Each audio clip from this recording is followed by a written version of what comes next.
Oikein hyvää iltaa minunkin puolesta ja kiitos kutsusta saapua tänne teidän luoksenne. Matka meni mukavasti tuolta Salosta, eli Turun ja Helsingin puolivälistä noin karkeasti sanottuna. Lähdin jo aika aikaisin aamulla ja tuossa matkalla pysähdyin vähän virkistäytymään ja sitten tulin tänne. Ajattelin tosiaan esitellä itseäni tässä vähän perusteellisemmin myöskin tämän aiheen valossa ja näin kun näemme ensimmäistä kertaa, niin pääsette sitten vähän kiinni siihen, että kuka täällä puhuu ja minkälaisista taustoista, kokemuksista käsin tässä ollaan esillä. Jokaisen elämä on tietysti hyvin ainutlaatuinen ja arvokas ja olisi mukava kuulla teidän jokaisen kertomus tässä, mutta se nyt ei ole tietenkään mahdollista, mutta minä käytän tässä etuoikeuteni näin puhujana. Aihe on tosiaan hyvää elämää hengessä ja hiukan sen valossa valotan tätä omaa taustaani. Lapsuudessa perhe oli sellainen, että se oli hyvin neutraali hengellisten asioiden suhteen, että ei käyty kirkossa, mutta ei puhuttu myöskään oikeastaan mitään pahaa, että se oli hyvin sellainen neutraali.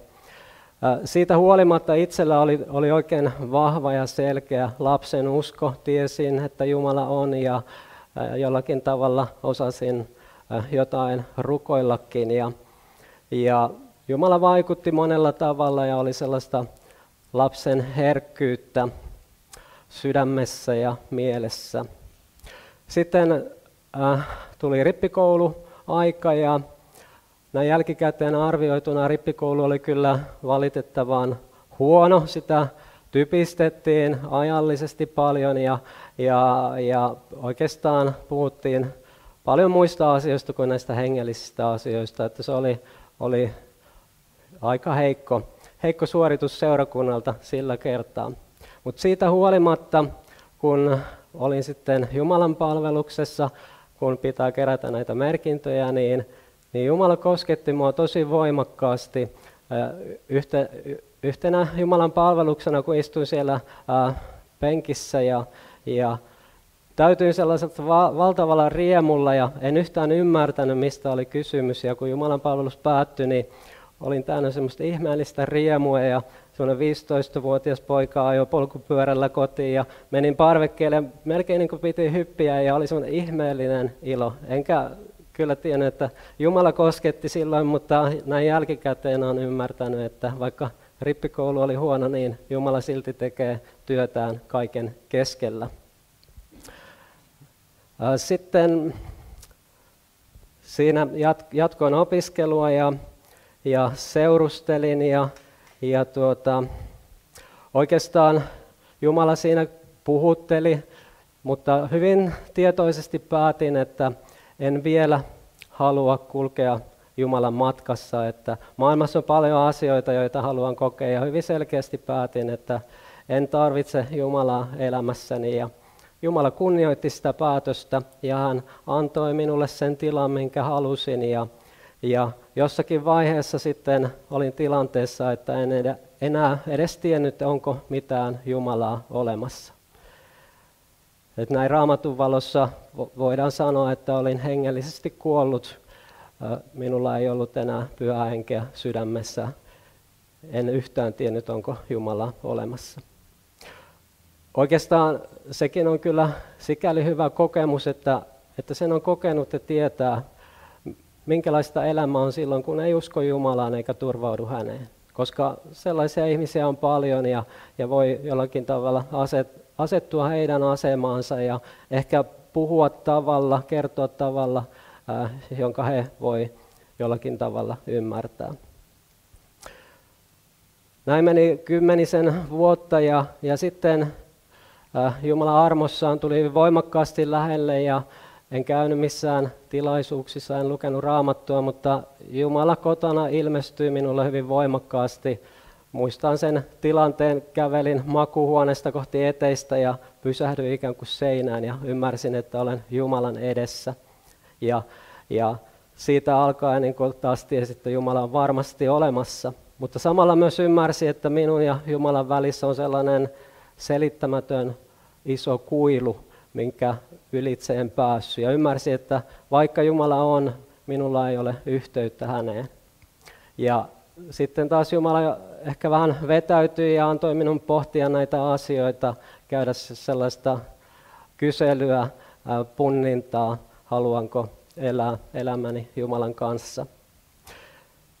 Eräänä iltana, kun menin nukkumaan, niin Jumala tuli uudelleen lähelle ja jotenkin hyvin vahvasti antoi mun ymmärtää, että nyt sun pitää päättää, että sä et voi enää lykätä sitä, nyt sun pitää päättää, että mitä mä teen tämän asian kanssa. Ja jostain syystä rukoilin siinä, että haluan tulla uskoon ja tapahtukoon Jumalan tahto mun elämässä, on se sitten mitä tahansa. Ja kun nämä sanat mä olin rukoillut, niin välittömästi muistin, että joku melko nuori tyttö oli radio-ohjelmassa sanonut, että hän oli antanut elämänsä Jeesuksen käsiin ja sen muistin hyvin kirkkaasti tuossa hetkessä ja ymmärsin, että minun pitää tehdä samalla tavalla ja rukoilin, että annan elämäni Jeesuksen käsiin. Enkä oikeasti ymmärtänyt, mitä se käytännössä oikeasti tarkoittaa. Mutta siinä hetkessä sellainen Jumalan rauha laskeutui mun sydämeen ja nukahdin siinä turvallisesti ja aamulla kun heräsin, tiesin, että mun elämässä on tapahtunut jotain todella merkittävää ja valtavaa ja koin, että olen niin kuin pieni lapsi, olen Jumalan lapsi ja sellaista ihmeellistä iloa oli ja siitä alkoi sellainen yhteys seurakuntaan ja aloin lukemaan Raamattua ja Jumala aloitti siinä oman työnsä mun kohdalla. Siinä oli Jumalan tarkka aikataulu kyseessä.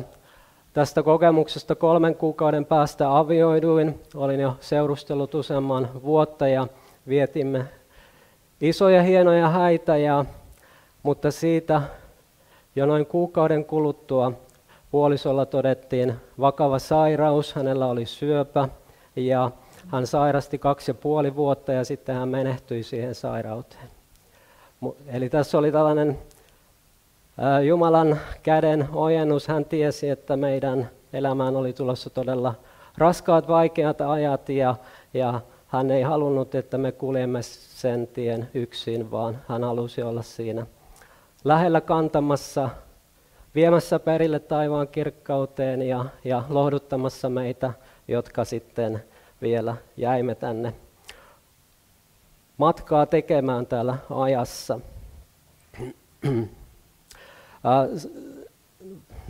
Niinä vuosina ja niissä vaiheissa, varsinkin siinä alussa, meistä käytiin aika kovakin kamppailua. Tuttava piirissä oli henkiparantajia ja nuorena uskovana en vielä tiennyt mikä on Jumalasta ja kun he olivat lähisukulaisia, niin tällaistenkin pakeilla käytiin ja siitä alkoi sellainen kova taistelu meistä ja sellainen syvän pimeyden kokeminen, että mikä oli kaikkein raskainta ja pelottavinta siinä koko sairausvaiheessa. Mutta Jumala puhui sanansa kautta ja niin selkeästi näytti, että mikä on hänestä ja mikä on sielun vihollisesta ja saimme siitä irtisanoutua synninpäästön kautta ja päästä siitä taistelusta rauhaan. Näissä tilanteissa sitten tämä puolisoni tuli uskoon ja meidän vanhempia ja isovanhempia ystäviä, että siitä tuli sellainen sukuherätys, että raskaimman kautta Jumala teki asioita meidän iankaikkiseksi parhaaksi.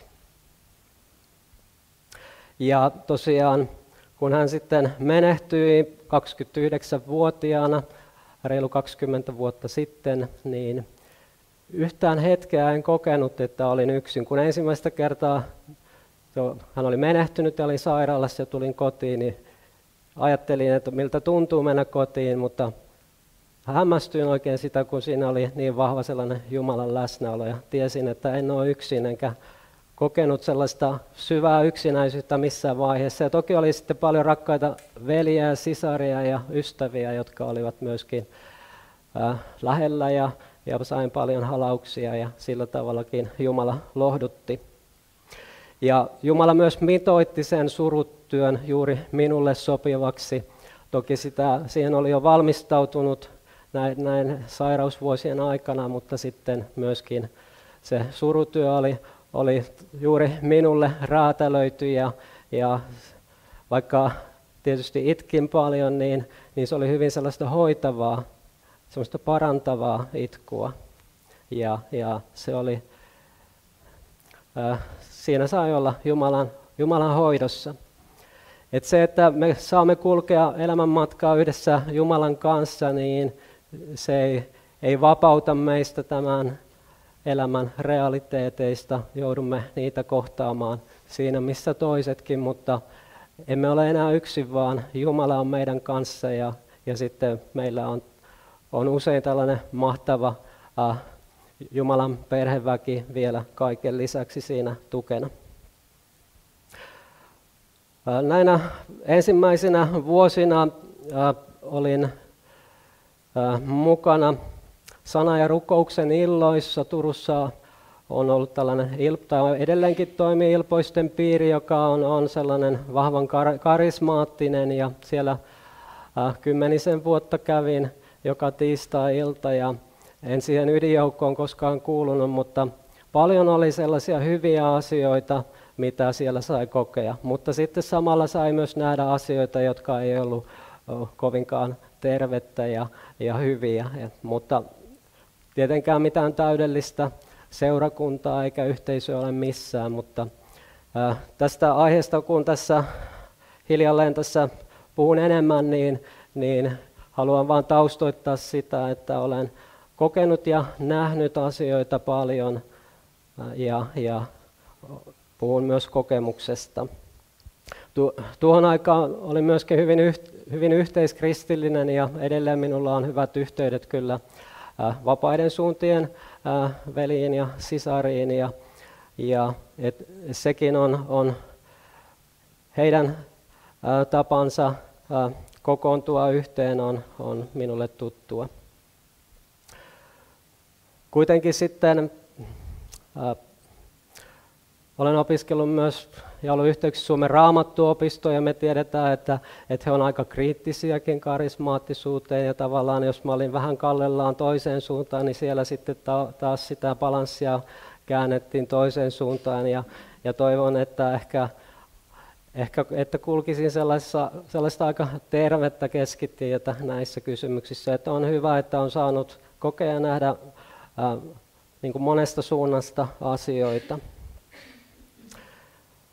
Opiskelin oikeustieteellisessä ja valmistuin juristiksi ja tosiaan siinä viimeisenä opiskeluvuotena sitten lähti nämä tapahtumat, jolloin tulin uskoon ja avioiduin ja sitten kun jäi leskeksi, niin tein muutaman vuoden juristina töitä ja ennen kuin sitten Jumala kutsui selkeästi tällaiseen kokoaikaiseen hengelliseen työhön.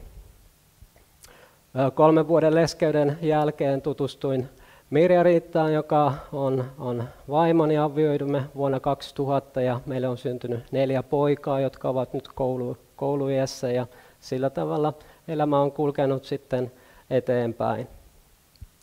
Meillä molemmilla oli sitten jo lähetyskutsu sydämessä ja se oli oikeastaan itselleni vähän semmoinen kriteerikin, että kun avioidun uudestaan, niin toivon, että puolisolla on tämä lähetyskutsu sydämellä, että en niin kuin itse ainakaan sulkisi sitä ovea. Ja Mirja-Riitalla on ollut jo lapsuudesta asti, kun hän on uskovasta kodista, niin ollut tällainen lähetyskutsu. 2002 syksyllä kävimme Kylväjän lähetyskurssin Raamattuopistolla ja 2004 sitten lähdimme perheenä Etiopiaan 4 vuodeksi lähetystyöhön. Siinä alkuvaiheessa meillä oli 2 lasta ja 3. syntyi sitten siinä sen jakson aikana ja 4. poikamme ei ole Etiopiaa saanut nähdä. Toki siellä Etiopiassa sellainen afrikkalainen kristillisyys on paljon sellaista voimakkaamman oloista kuin täällä jäyhässä Suomessa, mutta että sikäli oli ihan hyvä, että olin tutustunut karismaattisuuteen ja käynyt helluntai-seurakunnassakin, ja koska siellä toki olimme niin kuin luterilaisissa yhteyksissä, mutta käytännössä se tyyli oli aika pitkälti sellainen helluntailaistyyppinen, että en säikähtänyt sitä, vaan sitten olin jollakin tavalla tuttu sen kanssa, mitä siellä oli.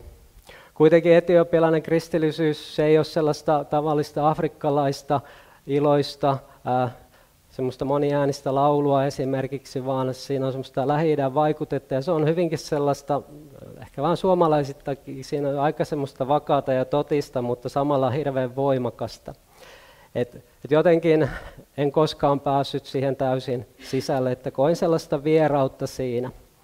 Ja siellä oli paljon tällaista äärikarismaattisuutta, oli tällaisia voimakkaita profeettoja, jotka kyllä toimivat ihan jossakin muussa hengessä kuin pyhässä hengessä. Ja vaikka heitä sitten ihailtiin, niin usein sitten viimeistään vuoden parin jälkeen jäljet olivat sellaisia, että syntyi lapsia sinne ja tänne ja seurakunnan varoja käytettiin väärin ja ihmiset särkyivät ja menivät rikki ja aika hurjia asioita näin, jotain samantyyppistä mitä näin henkiparannustilaisuudessa Suomessa. Toki siellä on paljon hyvää ja oikeaa, mutta siellä oli myös tällaista, mikä kauhistutti itseään. Etiopiassa se meidän päätyö oli orpolapsityö. Perustimme seurakunnan kanssa tämmöisen orpolapsikeskuksen 60 lapselle ja Suomesta heillä on kummit ja se toimii siellä hienosti. Niin kuin kansanlähetys tekee samaa työtä sitten vähän eri alueella. Tämän lisäksi olin Kylväjän kotimaan työssä jonkin aikaa ja olin aloitellut teologian opintoja Joensuun teologiseen ja sitten 2008 jatkoin opintoja ja 2010 vasta sitten sain ne valmiiksi ja 2011 minut vihittiin papiksi ja olen ollut Salossa 4 vuotta pappina ja sen jälkeen Riihimäellä tälläkin hetkellä vielä ihan pikkuisen aikaa. Tällaista aika paljon minun elämässäni on tapahtunut. Ensi kuussa täytän 50 vuotta ja tällaisilla kokemuksilla varustettu. Muutama sana vielä siitä, mitä ajattelen kristillistä uskosta ja Raamatusta. Ajattelen vilpittömästi, rehellisesti, avoimesti ja rohkeasti, että koko Raamattu on Jumalan pyhä sana. Kaikki mitä sinne on kirjattu Jumalan tahdosta, kaikilla sillä on oma tärkeä merkityksensä. Ja Raamattu on ainoa luotettava ilmoitus Jumalasta ja siitä, mitä elämä on, mikä on oikeaa ja mikä on väärää. Mielestäni olen sellainen selkeästi luterilainen, vaikka jonkin verran on tällaista yhteiskristillistä ja karismaattista taustaa, mutta haluan olla sellainen vakaa luterilainen samanaikaisesti. Kaiken keskuksena on Kristus ja kaikki perustuu Jumalan armoon ja myöskin se pyhityselämä on aina armon ja Jeesuksen ja Pyhän Hengen varassa. Monenlaisia on kokenut ja aina kun puhutaan kokemuksista on tietysti vaara, että niistä omista kokemuksista tehdään sellaisia malleja ja vaatimuksia, että sinullakin pitäisi olla samanlaisia kokemuksia, pitäisi tulla samalla tavalla uskoon ja kokea Pyhän Hengen kokemuksia samalla tavalla, mutta asiahan ei tietysti ole sillä tavalla, vaan Raamattu yksin sen määrittää ja Jumala lähestyy meitä kaikkia hyvin henkilökohtaisella tavalla. Toki niissä on varmasti yhteisiä piirteitä, mutta sitten myöskin sellaisia hyvin henkilökohtaisia kokemuksia ja piirteitä. Ja Jumalan sana on aina se, määrittää sen, mikä on oikeaa, hyvää ja tervettä. Näistä opetuksista saatte aina monisteen sitten tämän tilaisuuden ja opetuksen jälkeen kotiin vietäväksi. Niissä on sitten vähän enemmänkin sitä asiaa ja tässä yritetään keskittyä sitten niihin tärkeimpiin asioihin ja kelloakin täytyy tässä seurailla. Meille kaikille on tuttua ja itsestään selvää se, että tiedämme, että Pyhä Henki on itse Jumala. Se on itsestään selvä asia, uskon, että meille kaikille. Mutta sitten on hyvä kysyä, että suhtaudummeko käytännössä ihan oikein sillä tavalla. Varsinkin luterilaisina Pyhä Henki jää pikkasen enemmän taustalle kuin tuolla vapaissa suunnissa.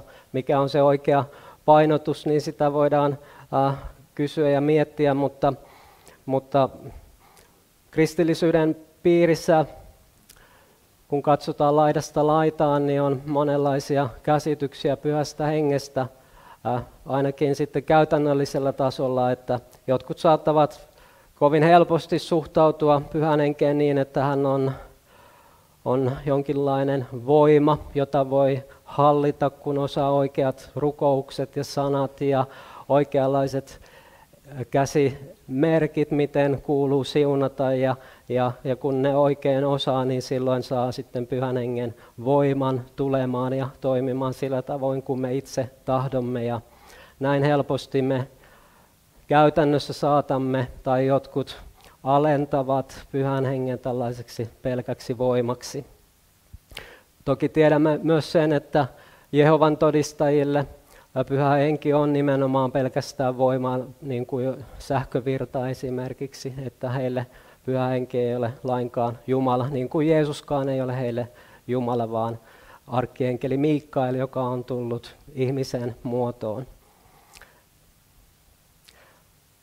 Mutta selkeästi Pyhä Henki on täysivaltaisesti, täysimittaisesti kaikkea sitä, mitä on Isä ja Poika ja on yksi Jumala, hän on Isä ja Poika ja Pyhä Henki.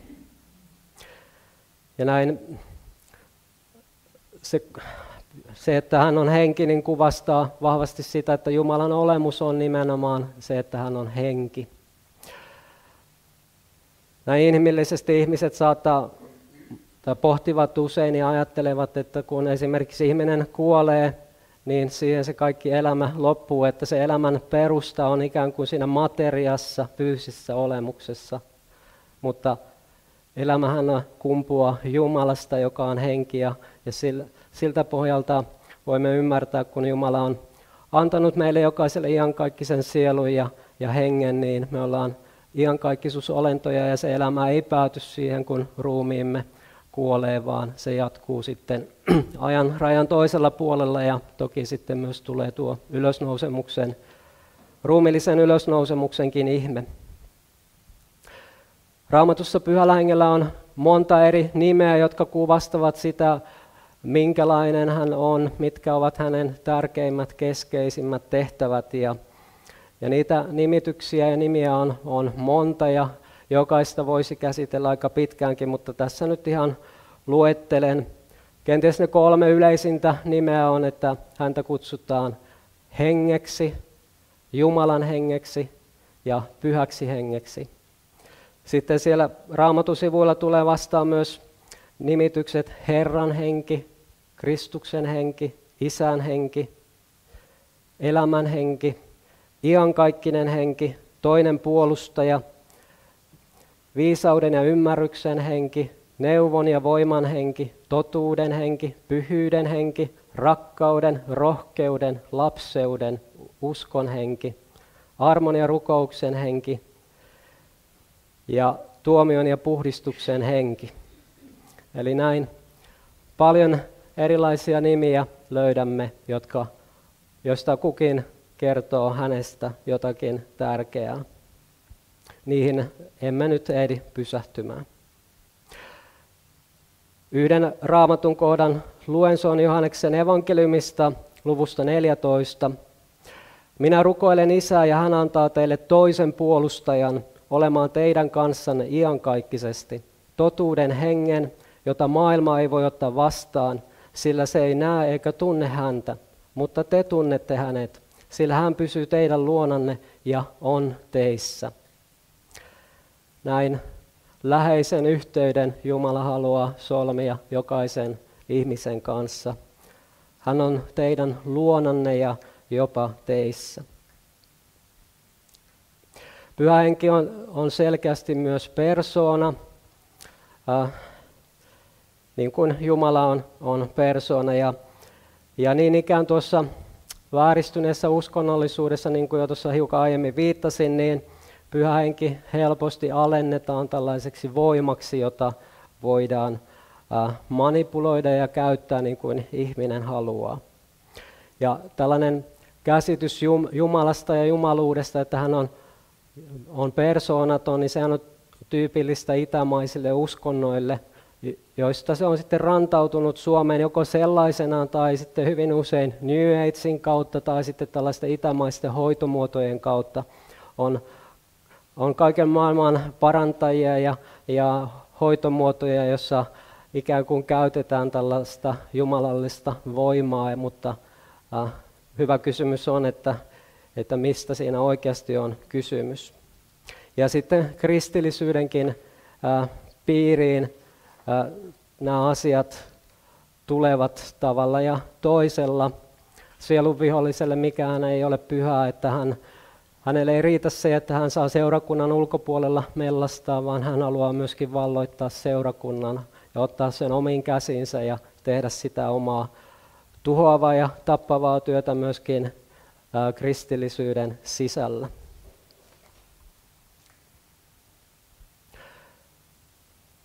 Mutta Raamatun perusteella tiedämme selkeästi, että Pyhä Henki ei ole vain voima, vaan hän on persoona, hän on itse Jumala.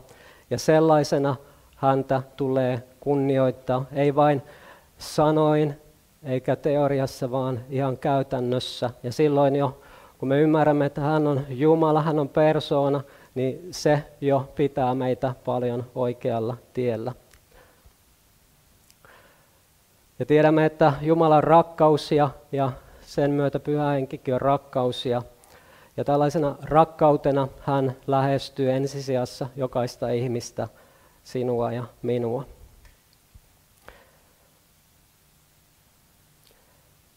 Jumala ei ole siis kaukana meistä. Hän toki kunnioittaa sitä meidän omaa päätöstämme. Jos ihminen ei halua Jumalaa elämänsä, niin ihmisen sisimpään ja ihmisen elämään Jumala ei koskaan tule väkisin, vaan Jumala kunnioittaa meitä. Ja se on asia, mikä tästä tämän illan aikana tulee vahvasti esille, että samalla kun meidän tulee kunnioittaa syvästi Jumalaa, niin myös Jumala kunnioittaa meitä. Ollaan me sitten uskossa tai ei olla uskossa, niin Jumala kunnioittaa myös meitä, eikä hän tee meille väkivaltaa. Mikä taas sitten on tyypillistä sellaiselle epäterveelle kristillisyydelle, johon tullaan kohta.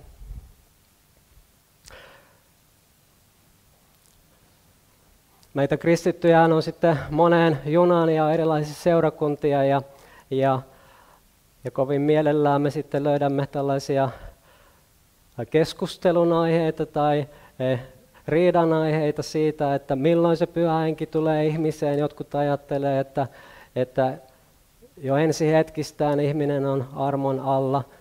Luterilaiset ajattelevat vahvasti, että nimenomaan kasteessa saadaan Pyhän Hengen lahja ja meidät otetaan Jumalan lapsiksi. Jotkut sanoo, että ensin pitää tulla uskoon ja vasta sitten kastetaan. Mutta ainakin se lopputulos on sama, kun meidät on kastettu ja uskomme, niin meillä on Pyhä Henki. Ehkä ei kannattaisi niin paljon keskittyä sellaisiin teknisiin pohdintoihin ja yksityiskohtiin, antaa Jumalan tehdä niin kuin hän sen asian tekee. Toki Jumala puhuu meille kasteen ja uskon tärkeydestä, toki niistä me pidämme aina ehdottomasti kiinni, mutta sitten sellainen pikkutarkka pohdinta johtaa usein monenlaisiin kiistoihin.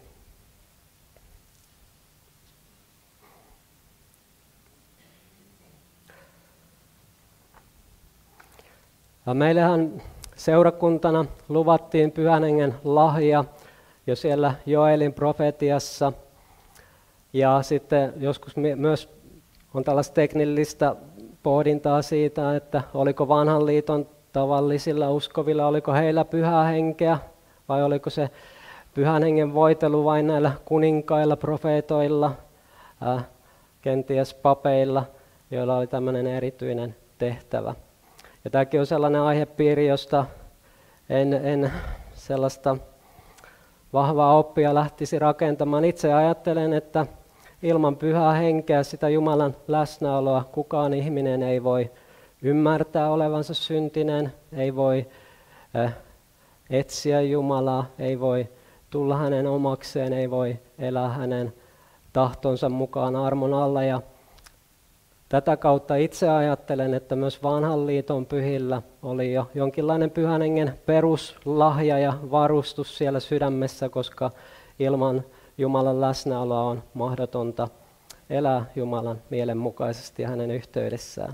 Ja sitten tässä Pyhän Hengen vuodatuksessa on enemmän kysymys tällaisen palvelulahjan ja varustuksen antamisesta.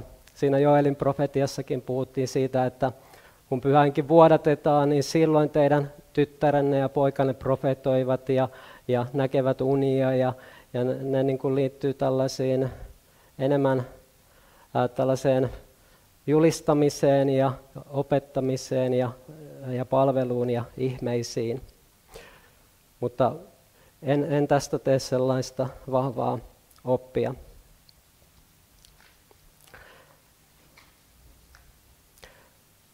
Sana Messias, Kristus, se tarkoittaa voideltua, Pyhällä Hengellä voideltua, eli Jeesus oli täydellisesti voideltu Pyhällä Hengellä ja asetettu siihen tehtävään, mihin Jumala hänet oli tänne valmistanut ja lähettänyt.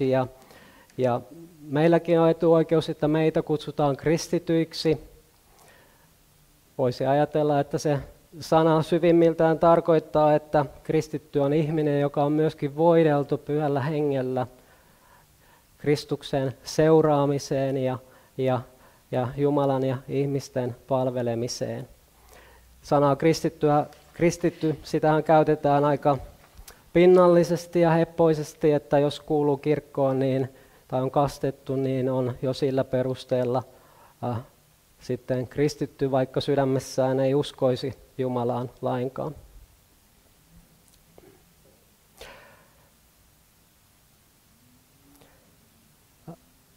Siitä, mikä on suhteemme Pyhään Henkeen, niin tähän olen kirjannut 3 erilaista näkemystä. Niistä 2 on väärää ja 1 on se oikea.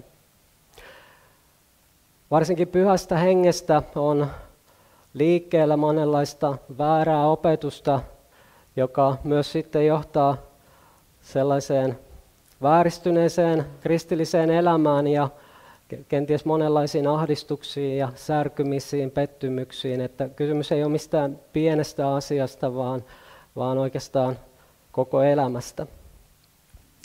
Ja se, minkä olen jo 2 kertaa aikaisemmin sanonut, niin jotkut pitävät Pyhää Henkeä käytännössä tällaisena lähes persoonattomana voimana. Ja kun vain osataan se oikea tekniikka, niin voimme hallita Pyhää Henkeä ja saada Pyhän Hengen laskeutumaan silloin, kun julistaja niin sitten sanoo ja rukoilee. Ja he käyttävät tietysti vahvasti tuttuja sanoja. He puhuvat Jumalasta, Jeesuksesta ja Pyhästä Hengestä ja se luo sellaista tuttua ja turvallisuutta, mutta sitten niissä ääritapauksissa on kyllä hyvä kysyä, että onko se voima lainkaan Jumalasta, onko se joku muu voima. Esimerkiksi jos tuon pihalle toisin jonkin vanhan auton kotteron 30 vuotta, joka on ihan läpi ruosteessa ja hajoamispisteessä, ja sitten isken siihen hienon vaikka Ferrarin kyltin päälle ja sitten sanoin, että tässä on tämmöinen hieno 1 miljoonan euron auto Ferrari, ostakaa, niin eihän se pelkkä sana tai se nimi tee siitä autosta mitään Ferraria. Ja vastaavasti se, että kun puhutaan Jumalasta tai Jeesuksesta tai Pyhästä Hengestä, niin se ei ollenkaan takaa sitä, että kyseessä on oikeasti Jumala. Nämä tunnetut henkiparantajatkin puhuvat Jumalasta, ja kun sitten hiukan haastoin yhtä henkiparantajaa ja olin jo hyvin selvillä vesillä siitä, että tämä ei ole millään tavalla kristillistä, niin hän sitten alkoi nuhtelemaan minua, että hänellä on suora yhteys Jeesukseen, että ole sinä poika hiljaa. Vaikka hän oli henkiparantaja ja otti valtavan suuria palkkioita siitä ja siinä ei ollut mitään kristillistä.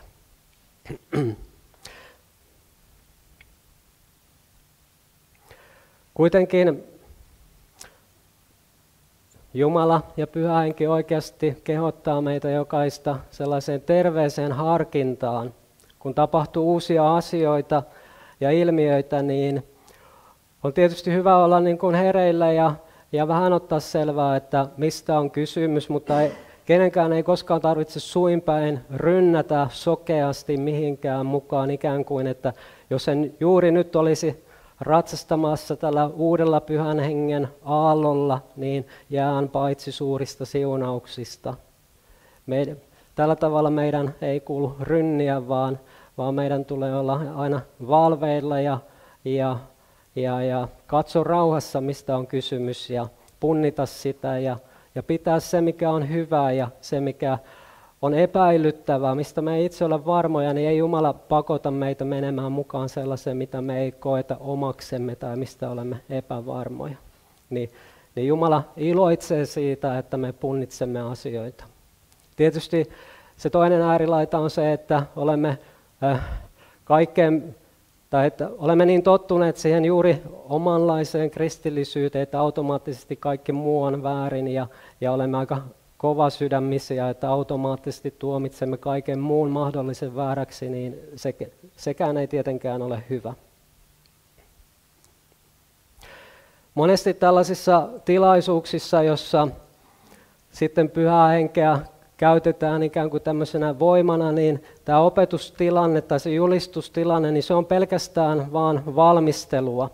Eli siinä saatetaan ottaa muutamia irrallisia raamatun kohtia ja sitten tulee todistuspuheenvuoroja ja kerrotaan, kuinka jokin voima on koskettanut ja tapahtunut jotakin ja sitten on ylistyslauluja ja se on sellaista valmistelua kaikki. Ja sitten se ilta huipentuu siihen, että alkaa se rukousosuus ja sitten tulee niitä voimakkaita kokemuksia ja tulee se humaus, joka muuttaa kaiken yhtäkkiä. Saadaan valtava voima siihen elämään tai kaikki sairaudet paranee tai kaikki sielun haavat häviää ja odotetaan tällaista suurta humausta ja ihmettä, joka näin muuttaa kaiken 1-2. Ja toki se täytyy sanoa, että kyllä Jumala voi koskettaa ihmistä hyvinkin vahvasti ja voimakkaasti ja se voi olla merkittävä kokemus ihmiselle. Ei me voida Jumalan työtä kokonaan rajoittaa ja lokeroida, että kyllä Jumala näinkin voi tehdä. Kyllähän Paavaliakin kohtasi siellä Damaskoksen tiellä hyvin voimakkaasti ja se oli hänelle merkittävä, tosi rankkakin kokemus, minkä kautta sitten Jumala otti hänet kiinni. Mutta pääsääntöisesti lähes aina Jumalahan toimii koko meidän elämämme ajan. Koko elämä on sellaista prosessia, jossa Jumala on mukana ja hän tekee koko ajan meissä työtä. Ja myöskin se, kun sanaa julistetaan ja opetetaan, niin se ei ole vain jotain valmistelua, vaan Jumala tekee sen sanan kautta, sen opetuksen kautta siinä hetkessä sitä hänen hyvää työtään meidän sydämissä. Et pääsääntöisesti Jumala toimii tällä tavalla. Kristillisyyshän ei ole sitä, että me niin kuin eläisimme pelkästään semmoisten suurten tunnehuippujen ja humausten varassa, ikään kuin se olisi sellaista huumetta, että koko ajan pitää saada lisää ja lisää ja lisää. Jumala voi antaa kerran pari elämässä sellaisen merkittävän kokemuksen, mutta kyllä se Pyhän Hengen työ on usein hyvin arkista, arkipäivästä. Me eletään tavallista arkea siellä kodeissa ja työssä ja palvellaan lähimmäisiä, palvellaan perhettämme, tiskataan astioita ja siivotaan kotia ja käydään vähän lenkillä ja Jumala hoitaa meitä tuolla luonnonkin keskellä monella tavalla ja se ei ole sellaista tunnehuipusta tunnehuippuun elämistä, koska yksinkertaisesti me ei kestetä sellaista, että jonkin aikaa ihminen voi juosta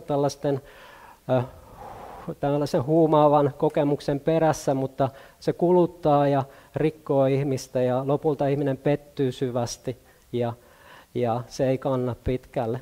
Et kaikki ne suuret lupaukset, mitä tämmöisessä julistuksessa annetaan, että paranet nyt ja kaikki ongelmat ratkeavat nyt, luvataan ikään kuin se taivas jo tänne maan päälle, että meistä tulee täällä täydellisiä, niin se ei oikeasti ole totta.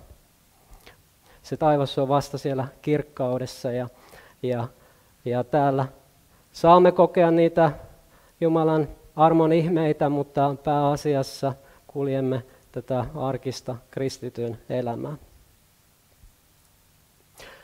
Tämä on ehkä tämmöinen vähän pehmeämpi muoto, että Pyhää Henkeä käytetään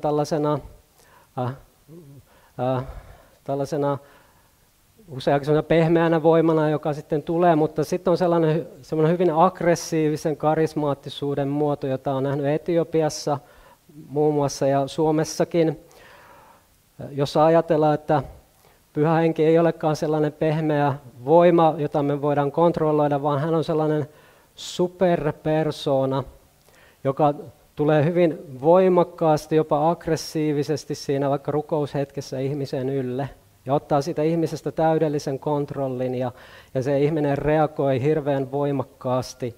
Mä olen Etiopiassa nähnyt, kuinka ne ihmiset kirkuvat ja ne hyppivät penkeille ja yrittävät kiivetä seiniä pitkin. Se on niin kuin äärimmäinen, mitä mä olen nähnyt. Se oli jotain hirveää. Ja kysymyksessä oli profeetta, jolla oli sitten paljon naissuhteita ja näin, että se ei todellakaan ollut Jumalan työtä. Ja uskovista ajettiin riivaan ja mukamas ulos ja siinä tilanteessa se julistaja käski pelkästään seurakunnan naisia tulemaan siihen eteen polvilleen ja sitten se mukamas tiesi heidän syntinsä. Hän julisti avoimesti, että sinä olet tehnyt tällaista syntiä elämässäsi ja jos et sinä nyt tee parannusta ja että sinussa on riivaa, jos minä en nyt saa ajaa sinusta ulos, niin sinä joudut kadotukseen. Ja sitten ne antoi luvan rukoilla ja sitten tuli jokin sellainen aggressiivinen henki näiden ylle, että ne alkoi kirkkumaan ja kiljumaan niin kuin heitä tapettaisiin siinä tilanteessa. Jotain kertakaikkisen järkyttävää. Se on semmoinen äärimmäinen kokemus, mutta että tällaista hiukan lievemmässä muodossa kyllä esiintyy valitettavan paljon sitten myöskin eri puolilla maailmaa.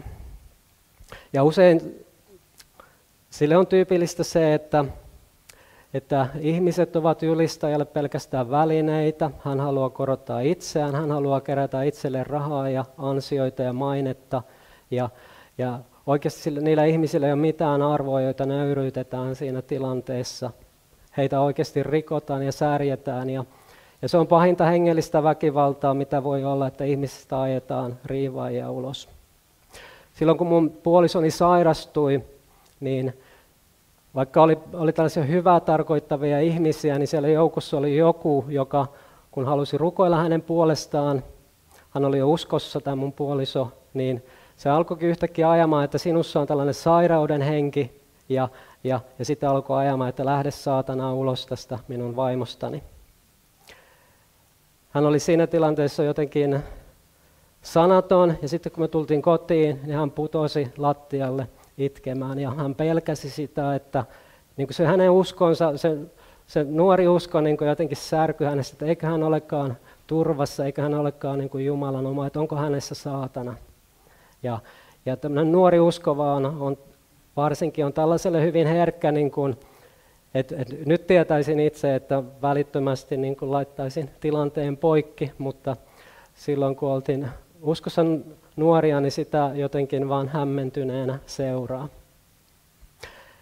Tällaisissa piireissä nimenomaan opetetaan, että jos sinulla on katkeruutta, niin sinussa on katkeruuden henki, joka tarkoittaa siis sellaista riivaajahenkeä, ja jos sinulla on tiettyjä syntejä, niin sinusta pitää ruveta ajamaan riivaajia ulos. Ja Raamattuhan ei opeta mitään tällaista, että ihmisistä uskovista ajetaan riivaajia ulos. Tarvitaan vaan yksinkertaisesti synnin tunnustus ja synnin päästö ja sellaista hyvin rakkaudellista, rauhallista keskustelua. Ja sillä tavalla oikeasti käsitellään näitä meidän uskovien syntejä. Eli nämä molemmat harhaopit johtaa hyvin vakavaan Jumalakuvan ja Jumalasuhteen vääristymiseen, usein sellaiseen omavanhurskauteen, itsekkyyteen, ylpeyteen, syviin pelkoihin, suorituskeskeiseen pyhityselämään, jossa mikään ei riitä, että aina kiristysruuvia aina kierretään lisää ja lisää, että yritä enemmän, ole täydellinen. Mikä sitten aina johtaa siihen, että kukaan sitä ei kestä ja ihminen menee rikki ja se usko särkyy ja pahimmillaan siellä on sitten tällaista demonista vaikutusta taustalla. Mutta se oikeasuhde on se, että me kunnioitamme Pyhää Henkeä ja muistamme sen, että hän kunnioittaa meitä. Hän on Jumalan rakkaus, Pyhä Henki on rakkaus. Hän ei koskaan murskaa ihmistä, hän ei koskaan käyttäydy aggressiivisesti, hän ei kävele meidän ylitse. Ja vastavuoroisesti me emme koskaan voi käskeä, emme voi määrätä Pyhää Henkeä eikä Jumalaa. Että me rukouksessa yksinkertaisesti pyydämme, anomme ja sitten Jumala päättää, miten hän toimii, millä aikataululla hän toimii, miten hän vastaa meidän rukouksiimme. Ja se on meille parasta tässä ajassa, se miten Jumala vastaa. Koskaan emme voi häntä käskeä emmekä manipuloida. Ja näin myöskään Pyhä Henki ei meitä alista, hän ei pakota, hän ei käske meitä diktaattorina, vaan hän toimii aina yhteistyössä meidän kanssa. Yhteistyö on se avainsana, kun ajattelemme Pyhää Henkeä. Yhteistyöstä on kysymys uskoon tulossakin siinä mielessä, pelastushan on kokonaan Jumalan teko, mutta Jumala ei väkisin pelasta, että jollakin ihmeellisellä tavalla meidän tulee suostua siihen. Kun Jumala haluaa hoitaa meitä rakkaudessaan, niin meidän tulee suostua siihen. Ja kun Jumala haluaa käyttää meitä, niin sekin on aina sellaista yhteistyötä. Seurakunnassa ja kristillisessä järjestössä kaikki se hallinnointi ja päätöksenteko, sekin on yhteistyötä Pyhän Hengen ja Jumalan kanssa. Ja silloin kun molemmat osapuolet on samaa mieltä, niin silloinhan tapahtuu hyviä asioita, että me ihmiset olemme samaa mieltä kuin Jumala. Mutta sitten toisinaan me kapinoimme Jumalaa vastaan ja emme suostu hänen tahtoonsa.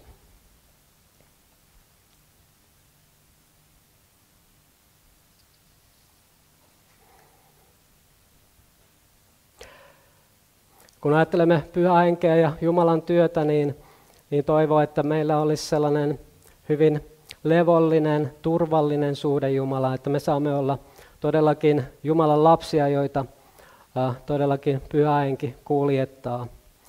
Että meillä on sellainen turvapaikka Jumalassa, että me saadaan tulla hänen syliinsä, niin kuin pieni lapsi tulee isän tai äidin syliin, niin me voidaan aina tulla rukouksessa Jumalan eteen yhtä turvallisin mieli. On meillä sitten iloja tai suruja tai kipua sydämessä, elämässä, niin aina saadaan tulla turvallisin mielin ja luottaa siihen, että hän on hyvä Jumala, hänellä on hyvä tahto meitä kohtaan.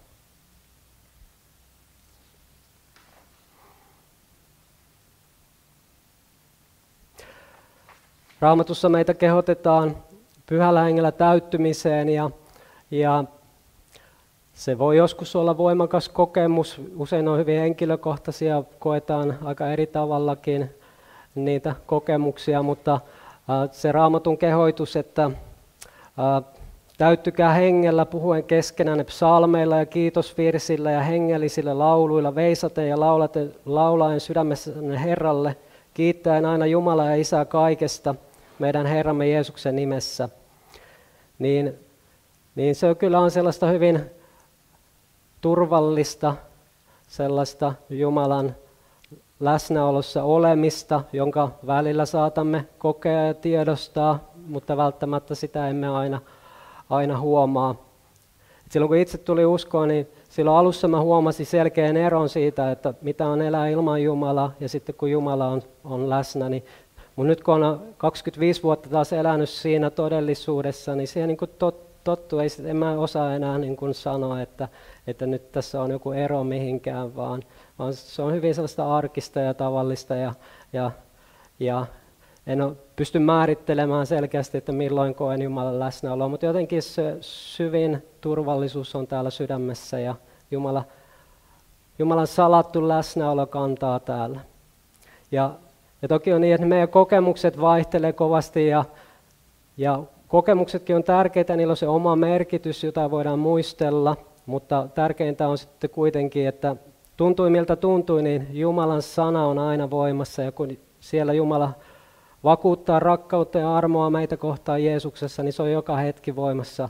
Tuntui miltä tuntui, oli sitten elämässä auringonpaistetta tai oltiin sitten siellä kaikesta pimeimmässä, syvimmässä elämäntilanteessa, niin se Jumalan armo ja rakkaus on aina voimassa, riippumatta meidän tunteista ja kokemuksista.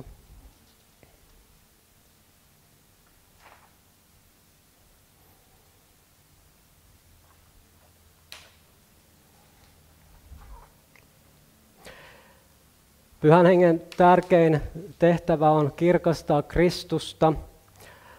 Meidän tulee elää Kristuskeskeistä elämää. Jeesus ja risti on kaiken keskus ja sen kautta avautuu koko Jumalan todellisuus, armo ja rakkaus. Ja sen tähden Pyhä Henki on usein ikään kuin enemmän siellä taustalla. Hän on niin kuin valo, joka valaisee Kristuksen meille. Hän valaisee Jumalan sanan meille. Hän tekee usein aika huomaamatta sitä työtä meidän taustalla meitä kantaa ja rohkaista ja vahvistaen. Ja hän kirkastaa meille Kristuksen ja kirkastaa myös lähimmäisen tärkeyden. Siinä on Pyhän Hengen tärkein tehtävä. Eli silloin kun sinä katsot Jeesukseen, niin varmasti olet siinä Pyhän Hengen työn keskiössä ja todella niin kuin turvallisessa Jumalan sylissä.